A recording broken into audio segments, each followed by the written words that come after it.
इस महफिल में शहर के दानिश्वर हजरात और शहर के ज़िम्मेदार हजरात भी मौजूद है। ये जो मीटिंग का असल मकसद है, इंशाअल्लाह ताला आप हजरात इन दानिश्वर हजरात की ज़बानों से बखूबी इसके मकसद को आप हजरात तफसील के साथ बयान करेंगे और यकीनन शहर दावनगेरा की आवाम से समाअत करेगी। और इंशाअल्लाह उम्मीद है कि जब भी ये ग्रुप कौम मुस्लिम के लिए अपने कदम को उठाता है या आगे बढ़ता है तो अल्हम्दुलिल्लाह हर बार ये देखा गया है कि अपने ज़रूरी मसाइल या अपने घर बार के मसाइल को बालाए ताक रख कर के कौम मुस्लिम के मसाइल के लिए या उनकी फलाह व महमूदी के लिए दिन रात ये ग्रुप अल्हम्दुलिल्लाह खड़ा रहेगा। बिस्मिल्लाहिर्रहमानिर्रहीम। कुल हुवल्लाहु अहद अल्लाहुस समद लम यलिद वलम यूलद वलम यकुल लहू कुफुवन अहद। इस ग्रुप पर इन खिदमत करने वाले लोगों के सरों पर दराज़ी अता फरमा। ऐ अल्लाह, जितने भी दुश्मन है मौला, उन तमाम की दुश्मनों की दुश्मनी से इनकी हिफाजत फरमा, शयातीन के शर से इनकी हिफाजत फरमा, जादूगर के जादूगरी से इनकी हिफाजत फरमा। कौम मुस्लिम की फलाह व महबूदी के कार खैर को और उसके सवाब को मौला तो अपनी शान या शान के मुताबिक अता फरमा। क़ाल अल्लाहु तबारक व तआला फी शान अज़मत हबीबिहिल मुस्तफ़ा इन्नल्लाह व मलाइकतहु। अस्सलामु अलैकुम रहमतुल्लाहि बरकातुहु। ಎಲ್ಲರೂ ನಮಸ್ಕಾರ। ಇವತ್ತು ನಮ್ಮ ದಾವಣಗೆರೆ ಸ್ವಾಭಿಮಾನಿಗಳ ವೇದಿಕೆಯ ಇವತ್ತು 3ನೇ ಸಭೆ। ಇವತ್ತೊಂದು ದಿವಸ ನಾವೆಲ್ಲರೂ ಸೇರಿ ಸಾರ್ವಜನಿಕವಾಗಿ ಈ ಒಂದು ಸಂಘಟನೆಯನ್ನು ಲಾಂಚ್ ಮಾಡ್ಬೇಕಂತ ತೀರ್ಮಾನ ಮಾಡಿ, ಸ್ನೇಹಿತರೆ ಇದು ತಾವೆಲ್ಲ ನೋಡ್ತಾನೆ ಇದ್ದೀರಾ, ನಾವು ಇಲ್ಲಿ ಇರುವಂತವ್ರು ಎಲ್ಲರೂ ರಾಜಕೀಯ ಹಿನ್ನೆಲೆಯಿಂದ ಕೂಡ ಸಮಾಜದ ದೃಷ್ಟಿಯಿಂದ ಏನ್ ಒಳ್ಳೇದಾಗುತ್ತೆ ಅದೆಲ್ಲ ಮೊದಲಿಂದಾನು ಕೂಡ ಮಾಡ್ಕೊಂತ ಬರ್ತಾನೆ ಇದೀವಿ।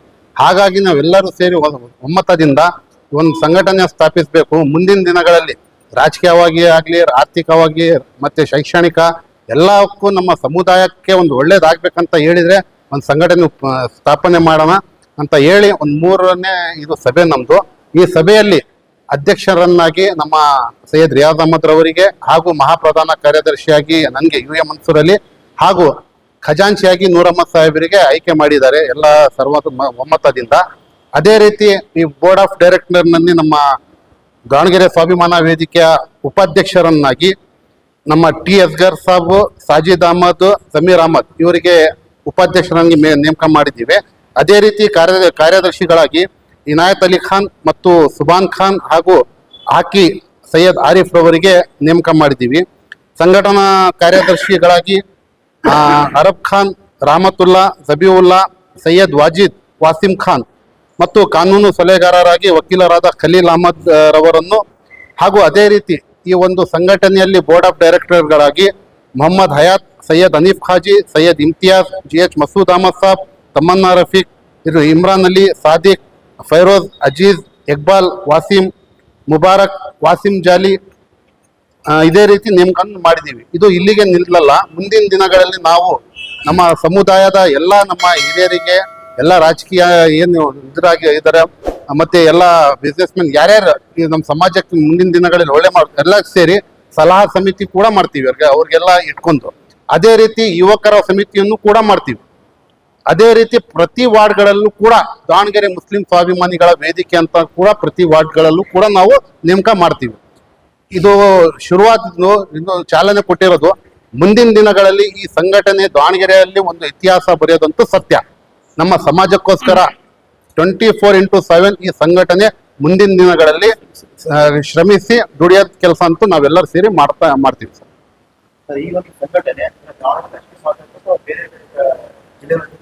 ಈಗ ಸದ್ಯಕ್ಕೆ ಅದರ ಹೇಳ್ದಂಗೆ ಇದು ದಾವಣಗೆರೆ ನಗರಕ್ಕೆ ಸೀಮಿತವಾಗಿ ನಾವು ಕೆಲಸ ಮಾಡ್ತೀವಿ। ಉತ್ತರ ದಕ್ಷಿಣ ಅಂತಲ್ಲ, ದಾವಣಗೆರೆ ಉತ್ತರ ದಕ್ಷಿಣ ನಗರದ ಸೀಮಿತವಾಗಿ ಕೆಲಸ ಮಾಡ್ತೀವಿ। ಮುಂದಿನ ದಿನಗಳಲ್ಲಿ ಪ್ರತಿ ವಾರ್ಡ್ಗಳಲ್ಲಿ ನಾವು ನೇಮಕ ಮಾಡ್ತೀವಿ। 45 ವಾರ್ಡ್ಗಳಲ್ಲೂ ಈ ನಮ್ಮ ಸ್ವಾಭಿಮಾನ ವೇದಿಕೆ ಇದು ಇಂಪ್ರೂವ್ಮೆಂಟ್ ಮಾಡಿ ಮುಂದಿನ ದಿನಗಳಲ್ಲಿ ಜಿಲ್ಲಾವಾರು ಕೂಡ ನಾವು ಕೆಲಸ ಕೂಡ ಮಾಡ್ತೀವಿ। ಇದೇ ರೀತಿ ನಿಮ್ಮ ಸಲಹಾ ಸಮಿತಿ ಕೂಡ ಜನರ ಕೂಡ ನಮ್ದು ಇರಬೇಕು। ಮುಂದಿನ ದಿನಗಳಲ್ಲಿ ದೊಡ್ಡ ಕಚೇರಿಯನ್ನು ಕೂಡ ನಾವು ಆದಷ್ಟು ಬೇಗ ಓಪನ್ ಕೂಡ ಮಾಡ್ತೀವಿ, ಕಚೇರಿಯನ್ನು ಕೂಡ ಮಾಡ್ತೀವಿ। ಅಲ್ಲೇ ನಮ್ಮ ಸಭೆ ಸಮಾರಂಭ ಎಲ್ಲ ಏನೇ ಇದ್ರು ಅಲ್ಲಿ ನಡೆಯುತ್ತೆ।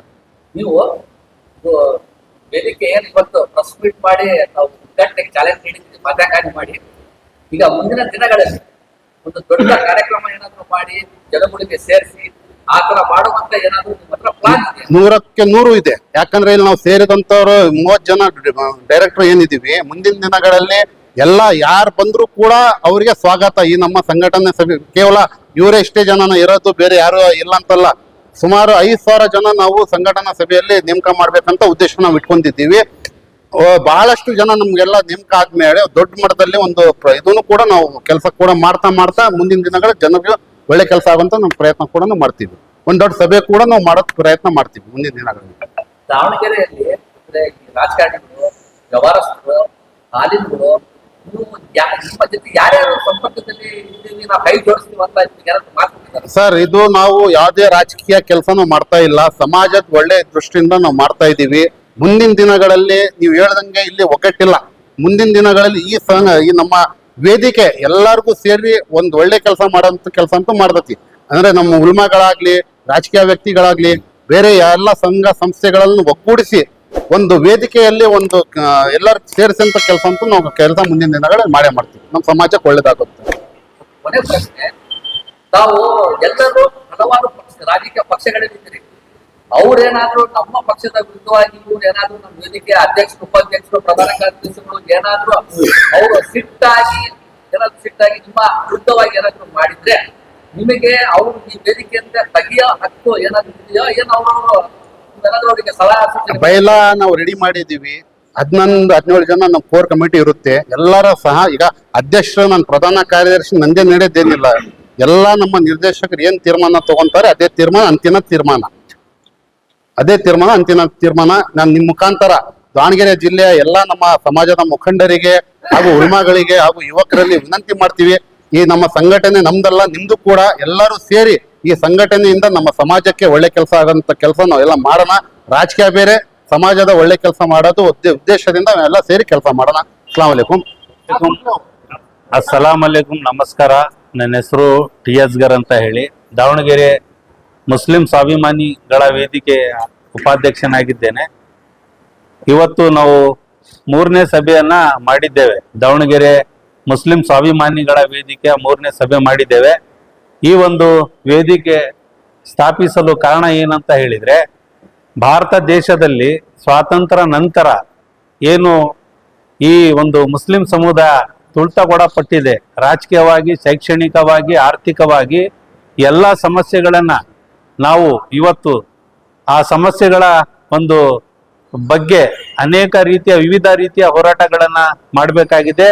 ಅದೇ ರೀತಿ ಇವತ್ತೇನು ಆಡಳಿತಾರೂಢ ರಾಜಕೀಯ ಪಕ್ಷಗಳಿದಾವೆ, ಆ ಪಕ್ಷಗಳಲ್ಲಿ ಅನ್ಯಾಯ ಆದಾಗ ಆ ಪಕ್ಷದಲ್ಲಿ ಇರ್ತಕ್ಕಂಥ ನಮ್ಮ ಸಮುದಾಯದ ಕಾರ್ಯಕರ್ತರು ಧ್ವನಿ ಎತ್ತಕ್ಕೆ ಆಗದೆ ಇರುವಂತ ಸಂದರ್ಭದಲ್ಲಿ ಈ ಸಂಘಟನೆ ಧ್ವನಿ ಎತ್ತುವ ಮೂಲಕ ಇವತ್ತು ಮುಸ್ಲಿಂ ಸಮುದಾಯದ ಧ್ವನಿಯಾಗಿ ಗರ್ಜಿಸಲಿದೆ. ಬರುವಂತ ದಿನಗಳಲ್ಲಿ ಅನೇಕ ಕೇಂದ್ರ ಮತ್ತು ರಾಜ್ಯ ಸರ್ಕಾರಗಳು ಅನೇಕ ಸಂದರ್ಭದಲ್ಲಿ ಮುಸ್ಲಿಂ ಸಮುದಾಯದ ವಿರುದ್ಧವಾದಂತ ಕಾನೂನುಗಳನ್ನ ತರುವಂತ ಸಂದರ್ಭದಲ್ಲಿ ಅದಕ್ಕೆ ತದ್ವಿರುದ್ಧವಾಗಿ ಆ ಕಾನೂನಾತ್ಮಕವಾಗಿ ಕಾನೂನಿನ ಚೌಕಟ್ಟಿನ ಒಳಗಾಗಿ ಹೋರಾಟ ಮಾಡುವ ದಿಶೆಯಲ್ಲಿ ಈ ಒಂದು ಸಂಘಟನೆಯನ್ನ ಹುಟ್ಟಾಕಿದ್ದೀವಿ. ಈ ಸಂಘಟನೆಯಲ್ಲಿ ನಮ್ಗೆ ನಾವು ಅಧ್ಯಕ್ಷರನ್ನಾಗಿ ಇವರು ಸೈಯದ್ ರಿಯಾಜ್ ಅಹಮದ್ ಅವ್ರಿಗೆ ನೇಮಕ ಮಾಡಿದ್ದೀವಿ. ಅದೇ ರೀತಿ ಪ್ರಧಾನ ಕಾರ್ಯದರ್ಶಿಗಳಾಗಿ ನಮ್ಮ UM ಮನ್ಸೂರ್ ಅಲ್ಲಿ ಇದ್ದಾರೆ. ಖಜಾನ್ಸಿಯಾಗಿ ನಮ್ಮ ನೂರ್ ಅಹಮದ್ ಇದ್ದಾರೆ.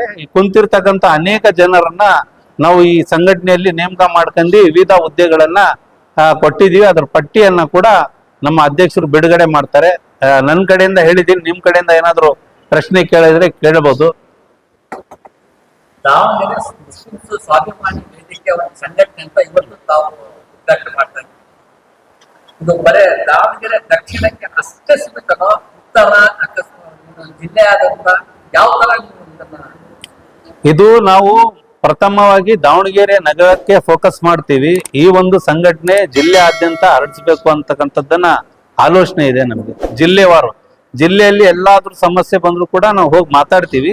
ಬಟ್ ಹೆಚ್ಚಿನಾಗಿ ಕೆಲಸ ನಗರ ಪ್ರದೇಶದಲ್ಲಿ ಮಾಡ್ಬೇಕು ಅಂತ ಇದೀವಿ. ನಿಮ್ಮ ಈ ಮುಸ್ಲಿಂ ಸ್ವಾಭಿಮಾನಿ ವೇದಿಕೆಯಿಂದ ಜನಗಳಿಗೆ ಇದರಿಂದ ಏನು ಉಪಯೋಗಗಳು ಆಗ್ತವೆ ಅಂದ್ರೆ ಉಪಯೋಗ ಏನಾಗುತ್ತೆ, ಇದರಲ್ಲಿ ನೋಂದತೆ ಅನೋನ್ನತೆ, ಆಮೇಲೆ ನಿಮ್ಮಿಂದ ಏನು ಅವರಿಗೆ ಯಾವ ತರ ಅವ್ರಿಗೆ ಭೇಟಿ ಮಾಡ್ಬೇಕು, ಯಾವ ತರ ನಿಮಗೆ ಅವರು ಕಾಣಬೇಕು, ಅದಕ್ಕೆ ಏನಾದ್ರು ಅರ್ಜಿ ಹಾಕ್ಬೇಕಾ, ನಿಮಗೆ ಕಾರಣಕ್ಕೆ ಏನಂತೀವಿ ಅವರಿಗೆ ನೇರವಾಗಿ ಅವರಿಗೆ ಕೈ ಸಿಗುತ್ತೆ. ಅನೇಕ ಸಂದರ್ಭಗಳಲ್ಲಿ ನಾವೇ ಖುದ್ದಾಗಿ ಜನರ ಸಮಸ್ಯೆಗಳಿದ್ರೆ ಹೋಗ್ತೀವಿ. ಅದ್ರ ಪರವಾಗಿ ಸರ್ಕಾರದಿಂದ ಅನ್ಯಾಯ ಆದ್ರೆ ಸರ್ಕಾರಕ್ಕೆ ನಾವು ಮನವಿ ಮಾಡ್ತೀವಿ. ಅದು ಅನ್ಯಾಯದ ವಿರುದ್ಧ ನಮ್ಗೆ ನ್ಯಾಯಕ್ಕಾಗಿ ಏನು ಸಿಗದೆ ಇದ್ದಾಗ ಹೋರಾಟಗಳನ್ನು ಮಾಡ್ತೀವಿ. ಕೆಲವೊಂದು ಸಂದರ್ಭಗಳಲ್ಲಿ ನಮ್ಗೆ ಗೊತ್ತಾಗದೇ ಇದ್ದ ಸಂದರ್ಭದಲ್ಲಿ ಜನ ನಮ್ಮ ಹತ್ರ ಹೇಳಿದ್ರೆ ಅದ್ರ ಪರವಾಗಿ ಹೋರಾಟಗಳನ್ನು ಮಾಡ್ತೀವಿ. ಆಮೇಲೆ ಈ ಸಂಘಟನೆ ನಾವು ಕೇವಲ ಒಂದು ನಗರಕ್ಕೆ ಜಿಲ್ಲೆಗೆ ಅಂತ ಏನು ಹೇಳ್ತಾ ಇದೀವಿ ಫೋಕಸ್ ಮಾಡಿ, ಬಟ್ ಇದು ನಾವು ವಾರ್ಡ್ ವೈಸ್ ಕೂಡ ಸಂಘಟಿಸ್ತೀವಿ. ಬೂತ್ ಮಟ್ಟದಲ್ಲಿ ಕೂಡ ಇದರ ಕಾರ್ಯಕರ್ತರು ಸಂಘಟಿಸಬೇಕು ಅಂತ ನಮ್ಮ ಯೋಜನೆಯನ್ನಿದೆ. ಒಟ್ಟಾರೆ ದಾವಣಗೆರೆ ಮುಸ್ಲಿಂ ಸ್ವಾಭಿಮಾನಿಗಳ ವೇದಿಕೆ ದಾವಣಗೆರೆ ನಗರದಲ್ಲಿ ಬರುವಂತ ದಿನಗಳಲ್ಲಿ ಮಾಡಲಿದೆ. ಈ ಸಂಘಟನೆಯಲ್ಲಿ ತಾವು ಏನಾದ್ರು ಸ್ಥಾನವನ್ನ ಅಲಂಕರಿಸಿ ನಾನು ಉಪಾಧ್ಯಕ್ಷ ಆಗಿದ್ದೀನಿ. ಸರ್, ಈಗ ಆಲ್ರೆಡಿ ಈಗ ನಿಮ್ಮ ಸಮುದಾಯದಲ್ಲಿ ಮುಸ್ಲಿಂ ಒಕ್ಕೂಟ ಕೂಡ ಇದೆ. ಈಗ ಅದರ ಜೊತೆಗೆ ಈಗ ದಾವಣಗೆರೆ ಮುಸ್ಲಿಂ ಸ್ವಾಭಿಮಾನಿಗಳ ವೇದಿಕೆ ಅಂತ ಮಾಡ್ತಾ ಇದ್ದೀವಿ. ಸೊ ಈ ಒಂದು ವೇದಿಕೆ ಮಾಡುವ ಅವಶ್ಯಕತೆ ಇಲ್ಲ, ಯಾಕಂದ್ರೆ ಆಲ್ರೆಡಿ ಮುಸ್ಲಿಂ ಒಕ್ಕೂಟ ಐತಲ್ಲ. ದಾವಣಗೆರೆ ಮುಸ್ಲಿಂ ಒಕ್ಕೂಟ ಮಾಡಿರ್ತಕ್ಕಂಥ ಉದ್ದೇಶ ಏನಿತ್ತು ಈ ಹಿಂದೆ, ಅದರಲ್ಲಿ ಚುನಾವಣೆ ಸಂದರ್ಭಗಳಲ್ಲಿ ಏನಾಯ್ತು, ಅದಕ್ಕೀಗ ಒಬ್ರಿಗೆ ಮುಖ್ಯಸ್ಥರನ್ನಾಗಿ ಒಬ್ಬರಿಗೆ ಜವಾಬ್ದಾರಿಯನ್ನು ಕೊಟ್ಟಿದ್ದಾರೆ. ಅದರಲ್ಲಿ ಏನು ನಮ್ದು ಈ ಮುಂದೆ ಮಾಡ್ಬೇಕಂತ ಆಲೋಚನೆಗಳಿತ್ತು, ಅದಕ್ಕೆ ಮೌನ ವಹಿಸಿದ್ದಕ್ಕೆ ಆ ಸಂಘಟನೆಯಲ್ಲಿ ಸದ್ಯಕ್ಕೆ ನಾವು ತಟಸ್ಥವನ್ನ ವಹಿಸಿ ಈ ಸಂಘಟನೆ ಹುಟ್ಟಾಕಬೇಕಾದಂತ ಪರಿಸ್ಥಿತಿ ಬಂದಿದೆ. ಈಗ ಮುಖ್ಯವಾಗಿ ಏನಂದ್ರೆ ಈಗ ಏನೀಗ ಬೈ ಎಲೆಕ್ಷನ್ ಆಗಿತ್ತಲ್ಲ, ಸೊ ಅದರಲ್ಲಿ ನೀವು ಸ್ವಾಗತ ಅಭ್ಯರ್ಥಿಯಾಗಿ ಅಭ್ಯರ್ಥಿ ಕಣಕ್ಕಿಳಿದಾರಲ್ಲ. ಈಗ ಈ ಒಂದು ಸ್ವಾಭಿಮಾನಿ ವೇದಿಕೆಯಲ್ಲಿ ಅವರೇ ಕಾಣ್ತಾ ಇದ್ರು ಸರ್. ಇದರಿಂದ ಏನಾದ್ರು ನಾಯಕರಿದ್ದಾರೆ, ಅವರೇ ನಿಮ್ಗೆ ಈ ತರ ಒಂದು ವೇದಿಕೆ ಮಾಡಿದ್ರೆ ಅಂತ ಹೇಳ್ತಾ ಇದ್ದಾರೆ. ನಮ್ಗೆ ಯಾರು ಹೇಳೋದ್ ಅವಶ್ಯಕತೆ ಇಲ್ಲ. ಇಂಥ ಹೋರಾಟಗಳನ್ನ ಬಹಳಷ್ಟು ಹೋರಾಟಗಳನ್ನ ನಾವು ಮಾಡಿರ್ತಕ್ಕಂಥವ್ರು. ಒಂದು, ಎರಡನೇದು, ನಾವು ಸ್ವಾಭಿಮಾನಿಗಳು. ನಾನು ಸ್ವಾಭಿಮಾನಿ ಅಂತ ಹೇಳ್ಕೊಳಕ್ಕೆ ನೀನ್ ಸ್ವಾಭಿಮಾನಿ ಅಲ್ಲ ಹೌದು ಅಂತ ಹೇಳಕ್ ಮತ್ತೊಬ್ಬನ್ ಯಾರು ಇಲ್ಲ. ನನ್ನ ಸ್ವಾಭಿಮಾನವನ್ನ ವ್ಯಕ್ತಪಡಿಸ್ತಾ ಇದ್ದೀನಿ, ನನ್ನ ಸ್ವಾಭಿಮಾನಿ ಅಂತ ಹೇಳಿ. ಇವತ್ತು ಏನೋ ಒಂದು ರಾಜಕೀಯ ಪಕ್ಷದಿಂದ ಅನ್ಯಾಯ ಆಗಿದೆ ಈ ಮೊನ್ನೆ ಉಪಚುನಾವಣೆಯಲ್ಲಿ, ಆ ಅನ್ಯಾಯದ ವಿರುದ್ಧ ಹೋರಾಟ ಮಾಡಿದೀವಿ ಎಲ್ಲರೂ. ಅಲ್ಲಿ ಇರ್ತಕ್ಕಂಥ ಕಾರ್ಯಕರ್ತರು ನ್ಯಾಯಸಮ್ಮತವಾಗಿ ಮಾತಾಡಿದ್ರೆ ಅವ್ರಿಗೆ ಪನಿಷ್ಮೆಂಟ್ ಆಗ್ತಿದೆ, ಪಕ್ಷಗಳಿಂದ ಹೊರ ಹಾಕುವಂತ ಪ್ರಕ್ರಿಯೆಗಳು ನಡೀತಾ ಇದೆ. ಆದ್ದರಿಂದ ಅಲ್ಲಿ ಇರ್ತಕ್ಕಂಥ ಮುಸ್ಲಿಂ ಕಾರ್ಯಕರ್ತರು ಎಲ್ಲೋ ಒಂದ್ ಕೊಡಿ ಧ್ವನಿಯನ್ನ ಕಳ್ಕೊಂಡಿದ್ದಾರೆ, ಅವ್ರಿಗೆ ಧ್ವನಿ ಇಲ್ದಂಗ ಆಗಿದೆ. ಹಾಗಾಗಿ ಅನಿವಾರ್ಯತ ಪರಿಸ್ಥಿತಿಯಲ್ಲಿ ಇಂಥ ಸಂಘಟನೆಗಳು ಬೇಕಾಗಿದೆ. ಅಲ್ಲ, ಒಂದು ಪಕ್ಷ ನಿಮಗೆ ಅನ್ಯಾಯ ಮಾಡಿದೆ ಅಂತ ಈ ವೇದಿಕೆ ಮಾಡ್ತಾ ಇದ್ರು, ಅಕಸ್ಮಾತ್ ಈಗಿನ ಇದರಲ್ಲಿ ಬೇರೆ ಸಂಘಟನೆಗಳು ಬೇರೆಗಳು ಇದ್ದಾವೆ. ನಿಮ್ಮ ಸ್ವಾಭಿಮಾನಕ್ಕೆ ಧಕ್ಕೆ ತರುವಂತ, ಮುಸ್ಲಿಂ ಸ್ವಾಭಿಮಾನಕ್ಕೆ ಧಕ್ಕೆ ತರುವಂತ ಕೆಲವೊಂದು ಸಂಘಟನೆಗಳಿದ್ದಾವೆ. ಅದರ ವಿರುದ್ಧ ಸಹ ನೀವು ಏನು ಹೋರಾಟ ಮಾಡ್ತೀರೋ, ಬರೀ ಒಂದೇ ಒಂದು ಪಕ್ಷಕ್ಕೆ ಸೀಮಿತವಾಗಿ ಹೋರಾಟ ಮಾಡ್ತೀವಿ. ಮುಸ್ಲಿಂ ಸಮುದಾಯದ ಸ್ವಾಭಿಮಾನಕ್ಕೆ ಧಕ್ಕೆ ಆದ್ರೆ ಅದು ಯಾವುದೇ ರಾಜಕೀಯ ಪಕ್ಷ ಆಗಿರ್ಬೋದು, ಯಾವುದೇ ಸಂಘಟನೆ ಆಗಿರ್ಬೋದು, ಯಾವುದೇ ಸರ್ಕಾರಗಳಾಗಿರ್ಬೋದು, ಕಾನೂನು ಚೌಕಟ್ಟಿನಲ್ಲಿ ಹೋರಾಟ ಮಾಡುವಂತದ್ದು ನಮ್ಮ ಸಂವಿಧಾನಾತ್ಮಕ ಹಕ್ಕು. ನಾವು ಹೋರಾಟ ಮಾಡ್ತೀವಿ. ಅಸ್ಸಲಾಮು ಅಲೈಕುಂ. ಎಲ್ಲ ನಮ್ಮ ಇವತ್ತೊಂದು ದಿವಸ ದಾವಣಗೆರೆಯ ಮುಸ್ಲಿಂ ಸ್ವಾಭಿಮಾನಿಗಳ ವೇದಿಕೆ ಇವತ್ತು ಈ ಸಂಘಟನೆಯನ್ನ ಇವತ್ತು ಚಾಲನೆ ನೀಡುವ ಮೂಲಕ ನಮ್ಮ TS ಗರವರು ಉಪಾಧ್ಯಕ್ಷರಾಗಿ, ನನಗೆಲ್ಲ ಇಲ್ಲಿ ಸದಸ್ಯರು ಎಲ್ಲರೂ ಇಲ್ಲಿ ಎಲ್ಲರೂ ಇರ್ತಕ್ಕಂಥ ಎಲ್ಲ ಸದಸ್ಯರು ಎಲ್ಲ ನಮ್ಮ ಮುಖಂಡರು ಸೇರಿ ನನ್ನನ್ನು ಅಧ್ಯಕ್ಷ ಮಾಡಿದ್ದಾರೆ. ಇದರ ನಮ್ಮ ಮೂಲ ಉದ್ದೇಶ ಈಗ ತಾನೇ ನಮ್ಮ ಸಹೋದ್ಯೋಗಿ ನಮ್ಮ ಉಪಾಧ್ಯಕ್ಷರಾದ TS ಗರವರು ಹೇಳಿದ್ದಾರೆ. ನಮಗೆ ಯಾವುದೇ ಒಂದು ರಾಜಕೀಯ ಹಿನ್ನೆಲೆ ಬೇಕಾಗಿಲ್ಲ, ಇದಕ್ಕೆ ಯಾವ ಒಬ್ಬ ಮುಖಂಡರ ಮುಂದಾಳಿತ್ವನೂ ಬೇಕಾಗಿಲ್ಲ. ನಾವು ಈ ಹಿಂದೆ ಕೂಡ ಕೋವಿಡ್ ಸಂದರ್ಭದಲ್ಲಿ ಯಾವುದೇ ಫಿನರಲ್ ಕಾರ್ಯ ಆಗಲಿ, ಸೋಷಿಯಲ್ ವರ್ಕ್ ಆಗಲಿ ಮಾಡೋದಕ್ಕೆ ನಮ್ಮ ಸಾಜಿದವರಿದ್ದಾರೆ, ನಾವಿದ್ದೀವಿ. ಆದ ನಂತರ ಯಾವುದೇ ಒಂದು ಸಮಯ ಸಂದರ್ಭ ಬಂದರೂ ನಮ್ಮ ಸಮುದಾಯದ ಯುವಕರನ್ನ ಒಂದು ಕೋಮವಾದಿ ಸಂಘಟನೆಗಳಿಗೆ ಸೂಚಿತವಾಗಿ ಅವರು ಬಲಿಪಶು ಆಗುವಂತ ಸಂದರ್ಭದಲ್ಲಿ ಕೂಡ ಇದೇ ಸಂಘಟನೆಯನ್ನ ನಾವು ಧ್ವನಿ ಎತ್ತಿ ಅವರ ಕಷ್ಟಕ್ಕೆ ಆಲೈಸಿ ಅವರ ಬೆನ್ನೆಲುಬಾಗಿ ನಿಂತಿರೋದು. ಅವರ ಎಲ್ಲ ಜಾಮೀನು ಕೊಡಿಸೋದಾಗ್ಲಿ, ಮತ್ತೆ ಡಿಪಾರ್ಟ್ಮೆಂಟ್ ಅಲ್ಲಿ ಕೂಡ ನಾವು ಅವರೆಲ್ಲ ಒಂದು ಒತ್ತಡ ತಂದು ನಾವು ಅವರಿಗೆ ರಕ್ಷಣೆ ಮಾಡೋದಾಗ್ಲಿ ಎಲ್ಲ ಇದೇ ಸಂಘಟನೆಯಿಂದ ಆಗ್ತಿರೋದು. ಹಾಗಾಗಿ ನಾವೇನು ಇಲ್ಲಿ ದಾವಣಗೆರೆಯ ಮುಸ್ಲಿಮ್ಸು ಆಗ್ಲಿ ಬೇರೆ ಯಾವುದೋ ಅನ್ಯ ಧರ್ಮದವರಿಗೆ ಕ್ಲಿಯರೆನ್ಸ್ ಕೊಡುವಂತ ಅವಶ್ಯಕತೆ ಇಲ್ಲ. ಈ ಒಂದು ಸಂಘಟನೆ ಹುಟ್ಟಾಕುವಂತ ಉದ್ದೇಶನೇ ನಮಗೆ ನಮ್ಮ ಸಮಾಜಕ್ಕೆ ಆಗ್ತಿರುವಂತ ರಾಜಕೀಯವಾಗಿ ಮತ್ತು ಶೈಕ್ಷಣಿಕವಾಗಿ ಮತ್ತು ಇಲ್ಲಿ ಆರ್ಥಿಕವಾಗಿ, ಆಮೇಲೆ ನಮಗೆ ಯಾವುದೇ ಒಂದು ರಾಜಕೀಯವಾಗಿ ಬೆಳೆಯಲಿಕ್ಕೆ ಅಸಾಧ್ಯ ಆಗ್ತಿರುವಂತ ಸಂದರ್ಭದಲ್ಲಿ ಮತ್ತೆ ಇಲ್ಲ ಕೆಲ ಸ್ಥಳೀಯ ನಾಯಕರ ವಿರುದ್ಧವಾಗಿ ನಾವು ಈ ಸಂಘಟನೆ ಹುಟ್ಟಾಕಿರೋದು, ಇದು ಸತ್ಯ. ಆಮೇಲೆ ತದನಂತರ ಇದನ್ನ ನಾವು ಇಲ್ಲಿಗೆ ಬಿಡುವಂತ ಪ್ರಶ್ನೆ ಉದ್ಭವ ಆಗಲ್ಲ. ನಾವು ಈ ಸಂಘಟನೆ ಹುಟ್ಟಾಕುವಂತ ಯಾಕಪ್ಪ ಬಂತು ಈ ಸಂದರ್ಭ ಅಂತ ಹೇಳಿದ್ರೆ, ನಾವು ಹೋರಾಡಲಿಕ್ಕೆ ನಮಗೊಂದು ವೇದಿಕೆ ಬೇಕಿತ್ತು. ನಾವು ಈಗ ನೀವು ಕೇಳಿದ್ರಿ ಇಲ್ಲಿ ಪ್ರಶ್ನೆ, ಸ್ವಾತಂತ್ರ್ಯ ಅಭ್ಯರ್ಥಿಯಾಗಿ ನೀವು ಹೋರಾಟ ಮಾಡಿದ್ದೀರಿ ಅಂತೇಳಿ, ಅದು ನಮಗೆ ಕೆಲವೊಬ್ಬರಲ್ಲಿ ಗೊಂದಲ ಇದೆ. ನಿಮಗೆ ಬೇರೆಯವರು ಫಂಡ್ ಮಾಡಿದ್ದಾರೆ, ನಿಮಗೆ ಬೇರೆಯವರು ನಿಲ್ಲಿಸಿದ್ದಾರೆ ಅಂತೇಳಿ. ಬಟ್ ನಾವು ಯಾವುದೇ ಒಂದು 1919 ಕೂಡ 2019 ಕೂಡ ನಾವು ಕೋವಿಡ್ ಸಂದರ್ಭದಲ್ಲಿ ಫೆಂಡಲ್ ಮಾಡೋ ಸಂದರ್ಭದಲ್ಲಿ ಸೋಷಿಯಲ್ ವರ್ಕ್ ಸರ್ವಿಸ್ ಮಾಡೋರಲ್ಲಿ, ಆಮೇಲೆ ಮೆಹಬೂಬ ಇಲಾಹಿ ಚಾರಿಟೇಬಲ್ ಟ್ರಸ್ಟ್ ಆಗಲಿ, ಈ ಮದುವೆ ಸಾಮೂಹಿಕ ವಿವಾಹ ಮಾಡೋ ಸಂದರ್ಭದಲ್ಲಿ ನಮ್ಗೆ ಯಾರಿಗೂ ಫಂಡಿಂಗ್ ಮಾಡೋದಾಗ್ಲಿ, ಯಾರ ಒಂದು ಮುಖಂಡತ್ವ ಮುಂದಾಳಿತ್ವ ನಾವು ಯಾರಿಗೂ ಕೊಟ್ಟಿಲ್ಲ. ನಮ್ಮ ಒಂದು ಸ್ವಾಭಿಮಾನಕ್ಕೆ ಅಂದ್ರೆ ನಮ್ಮ ಸಮಾಜಕ್ಕೆ ಏನು ಒಳ್ಳೇದಾಗುತ್ತೋ ಅದು ಈ ಸಂಘಟನೆ ಮಾಡುವಂತ ಕಾರ್ಯ ಹಮ್ಮಿಕೊಳ್ತದೆ. ಬಟ್ ನಮಗೆ ಯಾವುದೇ ಒಂದು ಒತ್ತಡ ಆಗ್ಲಿ, ರಾಜಕೀಯ ಹಿನ್ನೆಲೆ ಬೇಕಾಗಿಲ್ಲ.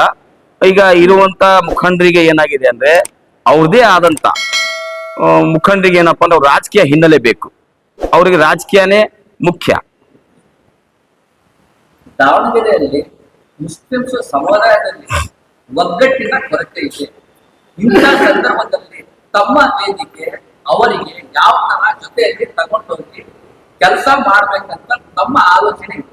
ನೋಡಿ, ನಾವು ಮೊನ್ನೆನೂ ಕೂಡ 7 ಜನ ಇಂಡಿಪೆಂಡೆಂಟ್ ಇಲ್ಲೆಲ್ಲ ಹೋಗಿ ಕಾಂಗ್ರೆಸ್ನ ಟಿಕೆಟ್ ಕೇಳೋದಕ್ಕೆ ಎಲ್ಲರೂ ಸಹ ಒಮ್ಮತದಿಂದ ಕೇಳಿದ್ವಿ, ಯಾರಿಗಾರ ಕೊಳ್ಳಿ ನಾವು ದುಡಿತೀವಿ ಅಂತೇಳಿ. ಬಟ್ ನಮಗೆ ಅಲ್ಲಿ ನ್ಯಾಯ ಸಿಗ್ಲಿಲ್ಲ. ಆದ ಕಾರಣ ನಾವೆಲ್ಲ ಇಂಡಿಪೆಂಡೆಂಟ್ ಆಗಿ ನಿಂತ್ಕೊಂಡು ನಮ್ದೇ ಆದಂತ ಒಂದು ಸ್ವಾಭಿಮಾನಕ್ಕೆ ಧಕ್ಕಿ ಬಂದಿದೆ ಅಂತೇಳಿ ನಾವು ಮಾಡಿದ್ವಿ. ಬಟ್ ಈ ಒಂದು ಸಂಘಟನೆಯ ಮೂಲ ಉದ್ದೇಶ ಏನಪ್ಪಾ ಅಂದ್ರೆ, ನಾವು ಇಲ್ಲಿಗೆ ಸೀಮಿತವಾಗಿರಲ್ಲ. ನಮಗೆ ಯಾರೇ ಆಗ್ಲಿ, ಕಾಂಗ್ರೆಸ್ನವರೇ ಬರಲಿ, JDS ನಲ್ಲೇ ಬರಲಿ, ಬಿಜೆಪಿಯವರೇ ಬರಲಿ, ಯಾವುದೇ ಪಕ್ಷದವ್ರು ಬಂದ್ರು ಕೂಡ ನಮ್ಮ ಸಮಾಜದ ಒಳ್ಳೆತಿಗೋಸ್ಕರ ನಾವೆಲ್ಲರೂ ಸೇರ್ಸ್ಕೊಂಡು ಕೆಲಸ ಮಾಡ್ತೀವಿ. ಸಮುದಾಯದ ವಿಷಯ ಎಲ್ಲಾರು ಇದೆ. ನಾವು ಯಾವ ತರ ಅವ್ರಿಗೆ ಜೊತೆಲಿ ತಗೊಂಡು ಹೋಗ್ತೀರಿ? ಈಗ ನೋಡಿ, ನಾವು ಅದೇ ಹೇಳ್ತಿರೋದು ನಮಗೆ ಸಮಾಜದಲ್ಲಿ ಒಗ್ಗಟ್ಟನ್ನ ಮುರಿಯಲಿಕ್ಕೆ ಕೆಲ ರಾಜಕಾರಣಿಗಳು ಹುನ್ನಾರ ಮಾಡಿದ್ದಾರೆ, ಕೆಲ ನಮ್ಮ ಮುಖಂಡರು ಕೂಡ ಅದಕ್ಕೆ ಸಾಥ್ ಕೊಟ್ಟಿದ್ದಾರೆ. ನಾವು ಅವ್ರನ್ನೆಲ್ಲರನ್ನ ಅವ್ರ ವಿರುದ್ಧವಾಗಿ ಸಂಘಟನೆ ಮಾಡಿ ನಮ್ಮ ಸಮಾಜದ ಒಳ್ಳೆತಿಗೋಸ್ಕರ ದುಡಿಬೇಕು ಅನ್ನೋ ಒಂದು ಉದ್ದೇಶ. ಕೆಲವೊಂದು ರಾಜಕಾರಣಿ ಯಾವ ರೀತಿ ಯಾವ ಪಕ್ಷದಲ್ಲಿ ಎಲ್ಲ ಪಕ್ಷದಲ್ಲೂ ಇದ್ದಾರೆ. ಅವರು ತನ್ನ ಬೇಳೆ ಬೇಯಿಸ್ಕೊಳ್ಳೋಕ್ಕೋಸ್ಕರ ನಮ್ಮ ಸಮುದಾಯವನ್ನು ಶೋಷಿತವಾಗಿ, ಆರ್ಥಿಕವಾಗಿ ಮತ್ತೆ ಶೈಕ್ಷಣಿಕವಾಗಿ ಹಿಂದಿಟ್ಟು ಅವ್ರು ಬೆಳಲಿಕ್ಕೆ ನಮ್ಮ ಪಕ್ಷವನ್ನ ಬಲಿಪಶು ಮಾಡೋದಕ್ಕೆ ನಾವು ಬಿಡಬಾರ್ದು ಅನ್ನೋ ಉದ್ದೇಶದಿಂದ ಈ ಸಂಘಟನೆ ಹುಟ್ಟಾಕುವಂತ ಸಂದರ್ಭ ಬಂದಿದೆ. ಅವ್ರ ಹೆಸರೇನು? ಹೆಸರು ಬೇಕಾಗಿಲ್ಲ, ಅವ್ರಿಗೆ ನಮ್ಮ ಮೆಸೇಜ್ ಹೋಗುತ್ತೆ, ಹೆಸರು ಹೇಳುವಂತ ಪ್ರಶ್ನೆ ಇಲ್ಲ. ಅವ್ರು ಯಾರ್ಯಾರು ಆ ಲೆವೆಲಿಗೆ ಇದಾರೋ ಅವ್ರಿಗೆ ಸೀಮಿತವಾಗಿದ್ದಂತ ನಮ್ಮ ಮೆಸೇಜ್ ತಲುಪಿರುತ್ತೆ, ಅದೇನು ತೊಂದರೆ ಇಲ್ಲ. ಅವ್ರು ಹೇಳಿ ಇನ್ನೊಬ್ರಿಗೆ ಮನ್ಸು ನೋಯಿಸುವಂತ ಅವಶ್ಯಕತೆ ಇಲ್ಲ. ಈಗ ನಾನು ಒಳ್ಳೇದ್ ಮಾಡಿದ್ರೆ ಅದು ನನಗೆ ಅನ್ವಯಿಸುತ್ತೆ, ನಾನು ನಮ್ಮ ಸಮುದಾಯನ ಬಳಸ್ಕೊಂಡಿದ್ರೆ ಅವ್ರಿಗೆ ಅದು ಅನ್ವಯಿಸುತ್ತೆ. ರಹಮತುಲ್ಲಾಹಿ ಬರಕಾತುಹು.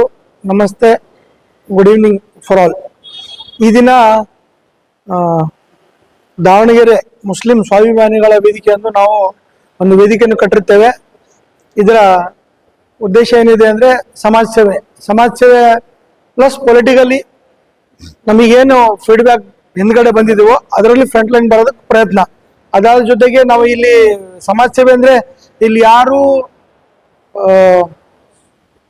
ಎಕ್ಸ್ಪರ್ಟ್ಸ್ ಇದ್ದಾರೆ ಎಲ್ಲರೂ ಇಲ್ಲಿ ಸಮಾಜ ಸೇವೆಯಲ್ಲಿ. ಇಲ್ಲಿ ಯಾರು 30 ಜನ ಅಂತ ಸೇರಿದಿರಲ್ಲ, ಯಾರು ನಾರ್ಮಲ್ ಪೀಪಲ್ಸ್ ಅಲ್ಲ, ಎಲ್ಲ ಸರ್ವಿಸ್ ಮಾಡ್ತಾ ಬಂದವರು, ಸಮಾಜ ಸೇವೆ ಮಾಡ್ತಾ ಬಂದವರು, ಒಂದಲ್ಲ ಒಂದು ಕಾರ್ಯಗಳಲ್ಲಿ, ಒಂದಲ್ಲ ಒಂದು ಆರ್ಗನೈಸೇಷನ್ ಅಲ್ಲಿ ವರ್ಕ್ ಮಾಡ್ಕೊತಾ ಬಂದವರು, ಆಮೇಲೆ ಜನರಿಂದ ಫುಲ್ಲಿ ಅಟ್ಯಾಚ್ಡ್ ಆಗಿದ್ದವರು, ಸರ್ವಿಸ್ ಮಾಡ್ತಾ ಬಂದಿದ್ದವರು. ಹಾಗಾಗಿ ಈ ಎಲ್ಲ ಒಂದು ಲೈಕ್ ಮೈಂಡೆಡ್ ಜನ ಒಂದು ಕಡೆ ಸೇರ್ಕೊಂಡು ಈ ಬಂದಿರೋ ನಮ್ಮ ಕಮ್ಯುನಿಟಿ ಮೇಲೆ ಏನು ಇಂಜಸ್ಟಿಸ್ಗಳು ಆಗ್ತಿದಾವಲ್ಲ, ಅದಕ್ಕಾಗಿ ನಾವು ಇದು ಮೀಟಿಂಗ್ ಮಾಡ್ತಾನೆ ಬರ್ತಾ ಇದ್ವಿ, ಪ್ರಯತ್ನಗಳು ಮಾಡ್ತಾ ಇದ್ವಿ. ನೀವು ಕೇಳಿದ್ರಿ ಈಗ ಲಾಸ್ಟ್ ಎಲೆಕ್ಷನ್ ಪಾರ್ಟಿ ಕಂಟೆಸ್ಟ್ ಮಾಡಿದ್ದಂತ, ಅದ್ ನಾವು ಎಲೆಕ್ಷನ್ ಎಲ್ಲ ಕಂಟೆಸ್ಟ್ ಮಾಡಿದ್ದು, ನಾವು ಆಂದೋಲನ ಮಾಡಿದ್ದು. ಆ ಆಂದೋಲನ ರೀತಿ ನಾವೇನ್ ತೋರಿಸಿದ್ರೆ ನಾವು ಇದಕ್ಕೆ ಅಗೇನ್ಸ್ಟ್ ಆಗಿದ್ದೀವಿ, ನಮಗಿದು ಇಷ್ಟ ಆಗಿಲ್ಲ, ಇದು ನಮ್ಮ ಇದರಲ್ಲಿ ಇಂಜಸ್ಟಿಸ್ ಆಗ್ತಿದೆ ಅಂತ ತೋರಿಸ್ತಾ ಬಂದಿದ್ದು. ಅದೇ ಉದ್ದೇಶದಿಂದ ಇದೇ ಲೈಕ್ ಮೈಂಡೆಡ್ ಜನ ಎಲ್ಲ ಸೇರಿ ಇದೊಂದು ನಾವು ಸಂಘ ಕಟ್ಟಿದ್ದೀವಿ. ಈ ಸಂಘದಿಂದ ಇನ್ನು ಬರೋ ದಿನಗಳಲ್ಲಿ ಪೊಲಿಟಿಕಲ್ಲಿ ಎಜುಕೇಶನ್ಗೋಸ್ಕರ ಆಗ್ಲಿ ನಾವು ಏನ್ ಸರ್ವಿಸ್ ಮಾಡ್ತಾ ಬಂದಿದ್ದು ಅದೇ ಸರ್ವಿಸ್ ಒಂದು ಪ್ಲಾಟ್ಫಾರ್ಮ್ ಆಗಿ ಮಾಡ್ತಿದ್ವಿ. ಯಾಕಂದ್ರೆ ನಾವು ಇಂಡಿಪೆಂಡೆಂಟ್ ಆಗಿ ಆಸ್ಪತ್ರೆಗೆ ಹೋದ್ವಿ, ಏನು ಹೆಲ್ಪ್ ಮಾಡಿದ್ವಿ, ಯಾರು ಕರೆದ್ರು ಅಲ್ಲಿ ಹೋದ್ವಿ, ಸ್ಟೇಷನ್ಗೆ ಹೋದ್ವಿ, ಇನ್ನೊಂದು ಯಾರಿಗೆ ಹೆಲ್ಪ್ ಬೇಕೋ ನಾವು ರೀತಿಯಿಂದ ಮಾಡ್ತಾ ಬಂದಿದ್ವಿ. ಏನು ಉದ್ದೇಶ ಏನು ಅದರಿಂದ ಎಕ್ಸ್ಪೆಕ್ಟೇಷನ್ ಇಲ್ಲದೆ, ಬಟ್ ಅದೇ ಉದ್ದೇಶದಿಂದ ಇದೆಲ್ಲ ನಾವು ಒಂದು ಆರ್ಗನೈಸೇಷನ್ ಕಟ್ಕೊಂಡು ಎಲ್ಲರೂ ಲೈಕ್ ಮೈಂಡೆಡ್ ಜನ ಸೇರಿ ಅದೇ ಒಂದು ಕೆಲಸ ಮೊನ್ನೆ ಮಾಡ್ತಾ ಹೋಗ್ತೀವಿ. ಅದಾದ ನಂತರ ನಮ್ಮ ಕಮ್ಯುನಿಟಿಗೆ ಏನು ಎಲ್ಲೆಲ್ಲಿ ಇಂಜಸ್ಟಿಸ್ ಆಗ್ತಿದೆ ಅಲ್ಲೆಲ್ಲ ನಾವು ಫ್ರಂಟ್ ಲೈನ್ ಆಗಿರ್ತೀವಿ. ನಾವು ಎಲ್ಲರಿಗೂ ಈ ಉದಿಗೆಯಿಂದ ನಿಮ್ಮನ್ನ ಕರೆ ಕೊಡ್ತಾ ಇದೀವಿ. ಯಾರಿಗೂ ಇಂಜಸ್ಟಿಸ್ ಎಲ್ಲ ಕಾಣ್ತಿದ್ರೆ ಎಲ್ಲಾದ್ರೂ ಕಾಣ್ಲಿ, ಯಾವುದೇ ರೀತಿ ಕಾಣ್ದಿರ್ಲಿ, ನಮ್ಮ ಸಮಾಜಕ್ಕೆ ಎಲ್ಲಾರು ನೋವು ಆಗ್ತಿದೆ ಅಂದಾಗ ನಮಗೆ ಇನ್ಫಾರ್ಮ್ ಮಾಡಿ ದಯವಿಟ್ಟು ನಾವೆಲ್ಲರೂ ಅಲ್ಲಿ ಒಂದೇ ಬ್ಯಾಚ್ ಆಗಿ ಬಂದು ನಿಮ್ಮನ್ನ ಅದರಿಂದ ಸಪೋರ್ಟ್ ಮಾಡ್ತೀವಿ. ದಾವಣಗೆರೆ ಮುಸ್ಲಿಂ ಸ್ವಾಭಿಮಾನಿಗಳ ವೇದಿಕೆ ಅಂತ ಹೇಳಿ ನಾವು ಹಲವು ಪಕ್ಷಗಳಲ್ಲಿ, ಹಲವು ಸಂಘಟನೆಗಳಲ್ಲಿದ್ದಂತಹ ಹಲವು ರೀತಿಯ ಒಂದು ಆರ್ಗನೈಸೇಷನ್ಗಳಲ್ಲಿ ಕೆಲಸ ಮಾಡಿರುವಂತಹ ನುರಿತ ಅನುಭವಿ ಜನಪರ ಹೋರಾಟಗಳನ್ನ, ಜನರ ಹಕ್ಕಿಗಳಿಗಾಗಿ ಹೋರಾಟ ಮಾಡಿದಂತಹ ಆಲೋಚನೆ ಇರುವಂತಹ ಎಲ್ಲರೂ ಸೇರಿ ಈ ಒಂದು ವೇದಿಕೆಯನ್ನ ನಾವು ಸ್ಥಾಪನೆ ಮಾಡಿದ್ದೀವಿ. ಈ ನಮ್ಮ ವೇದಿಕೆಗೆ ನಾವು ಜನರ ಹತ್ತಿರ ತಲುಪಲಿಕ್ಕೆ ಬಹಳಷ್ಟು ದೊಡ್ಡ ಸವಾಲುಗಳು ನಾವು ಎದುರಿಸಬೇಕಾಗುತ್ತೆ. ಅದರಲ್ಲಿ ಬಹುಮುಖ್ಯವಾದ ದೊಡ್ಡ ಸವಾಲು ಏನಪ್ಪಾ ಅಂತ ಹೇಳಿದ್ರೆ, ಈಗ ನಾವು ಮುಸ್ಲಿಂ ಸಮುದಾಯದ ಹಿತದೃಷ್ಟಿಯಿಂದ ಮುಸ್ಲಿಂ ಸಮುದಾಯದ ಒಳಿತಿಗಾಗಿ ನಾವು ಈ ಆರ್ಗನೈಸೇಷನ್ ಸ್ಥಾಪನೆ ಮಾಡಿದೀವಿ. ಆದ್ರೆ ಬಹುದೊಡ್ಡ ವಿರೋಧ ನಮ್ಮ ಸಮಾಜದಿಂದಾನೇ ನಮಗೆ ಬರುತ್ತೆ, ಇದು ಒಂದು ಸತ್ಯ. ಆದ ಕಾರಣ ನಮ್ಮ ಮೊದಲನೇ ಆದ್ಯತೆ ಏನಪ್ಪಾ ಅಂತ ಹೇಳಿದ್ರೆ, ನಮ್ಮ ಈ ಸಂಘಟನೆಯ ಗುರಿ ಮತ್ತು ನಮ್ಮ ಸಂಘಟನೆಯ ತತ್ವ ಸಿದ್ಧಾಂತಗಳನ್ನ ಜನರೊಟ್ಟಿಗೆ ನಾವು ಹಂಚಿಕೊಂಡು ನಮ್ಮ ಒಂದು ತತ್ವ ಸಿದ್ಧಾಂತಗಳಿಗೆ ಹಾಗೂ ಈ ಸಂಘಟನೆಯ ಗುರಿಗೆ ಬೆಂಬಲ ಕೊಡ್ತೀವಿ ಅಂತ ಹೇಳಿ ಯಾರು ಬಂದ್ರು ಧಾರಾಳವಾಗಿ ಅವ್ರನ್ನೆಲ್ಲ ನಾವು ಮನಸ್ಪೂರ್ವಕವಾಗಿ ಸ್ವಾಗತ ಮಾಡ್ತೀವಿ. ಆಮೇಲೆ ಈ ವೀಕ್ಷಕರಿಗೆ ನಾನು ಇನ್ನೊಂದು ವಿಷಯ ಹೇಳಲಿಕ್ಕೆ ಇಷ್ಟಪಡ್ತೀನಿ ಅಂತ ಹೇಳಿದ್ರೆ, ಈ ಒಂದು ಸಂಘಟನೆ ಒಂದು ಪವಿತ್ರವಾದಂತ ಉದ್ದೇಶ ಹೊಂದಿದೆ. ಇದರಲ್ಲಿ ಯಾರ್ದು ಏನು ವೈಯಕ್ತಿಕ ಲಾಭ ಏನಿಲ್ಲ. ಸಮಾಜ ದೃಷ್ಟಿಯಿಂದ ಸಮಾಜದಲ್ಲಿ ಅನ್ಯಾಯಕ್ಕೊಳಗಾಗಿರುವವರ ಪರವಾಗಿ ಹೋರಾಟ ಮಾಡ್ಲಿಕ್ಕೋಸ್ಕರ ಈ ಒಂದು ಸಂಘಟನೆ ನಾವು ಸ್ಥಾಪನೆ ಮಾಡಿದ್ದೀವಿ. ನಮ್ಮ ಈ ಒಂದು ಪವಿತ್ರವಾದ ಒಂದು ಸಂಘಟನೆಗೆ ತಮ್ಮೆಲ್ಲರ ಬೆಂಬಲ ಬೇಕು ಅಂತ ಹೇಳಿ ಈ ಮೂಲಕ ನಾನು ತಮ್ಮಲ್ಲಿ ಮನವಿ ಮಾಡ್ಕೊತೀನಿ.